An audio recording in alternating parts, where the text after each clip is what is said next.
1951년 2월 1일, 대한민국 역사가 가장 혹독했던 겨울이었습니다. 전쟁은 이미 8개월째 이어지고 있었죠. 피난민들은 영하 20도를 넘나드는 추위와 폭격, 그리고 공포 속에서 하루하루를 버텨야 했습니다. 살아남는다는 것은 기적이었죠. 오늘 우리가 주목할 곳은 강원도의 깊은 산골 마을, 이름조차 알려지지 않은 오지였습니다. 이곳에는 오래된 전설이 내려오는 동굴이 하나 있었어요. 마을 사람들은 그 굴을 귀신굴이라 불렀습니다.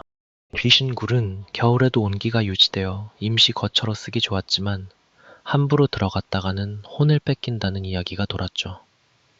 하지만 전쟁통에 그런 미신을 신경 쓸 여유가 없었습니다. 살기 위해서는 뭐든 해야 했으니까요. 이날 총 12명의 피난민이 귀신굴로 향했습니다.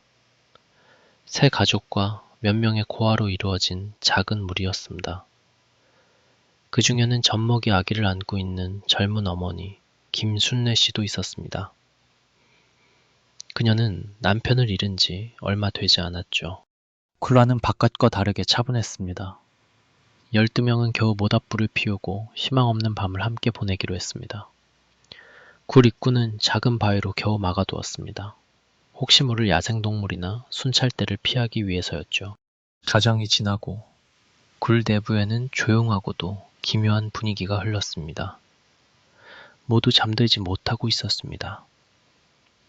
새벽 2시 무렵, 김순례 씨는 아기가 울음을 터뜨릴까봐 노심초사했습니다.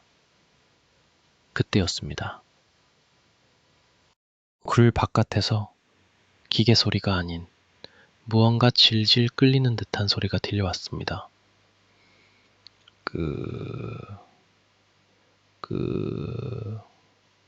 피난민들은 숨을 죽였습니다.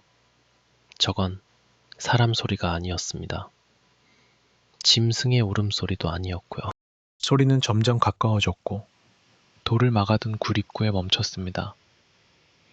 침묵이 이어졌습니다.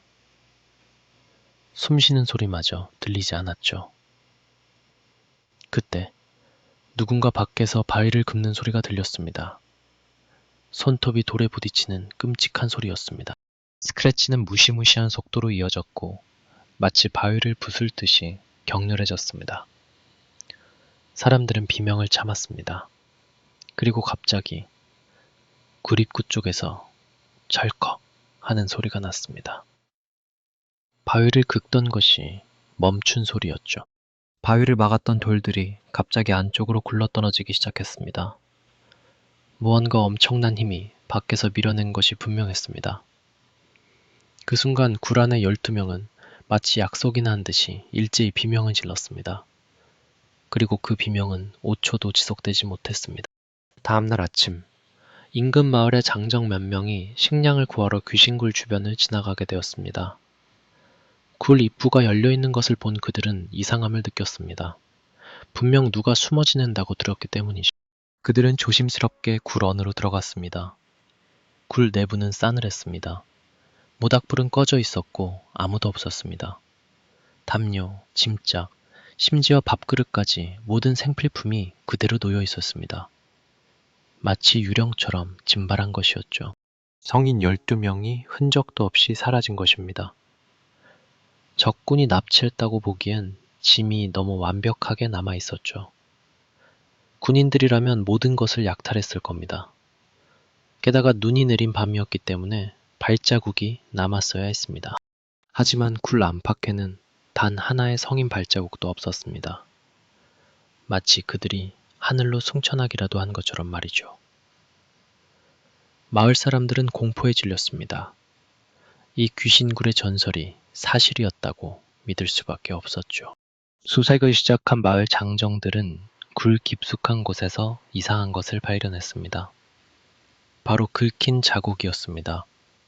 손톱으로 긁었다고 하기엔 너무 깊고 거칠었습니다.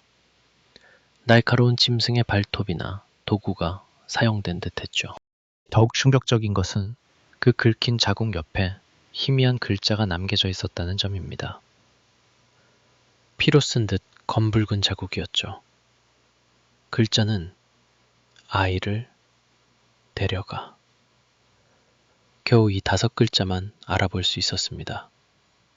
문장이 완성되지 못했죠. 마치 쓰는 도중에 누군가에게 방해를 받은 것처럼 필사적으로 무언가를 경고하려 했던 것입니다. 이 글자가 사라진 12명 중 1명의 마지막 메시지라고 가정해 봅시다. 누가 아기를 데려가려 한 것일까요?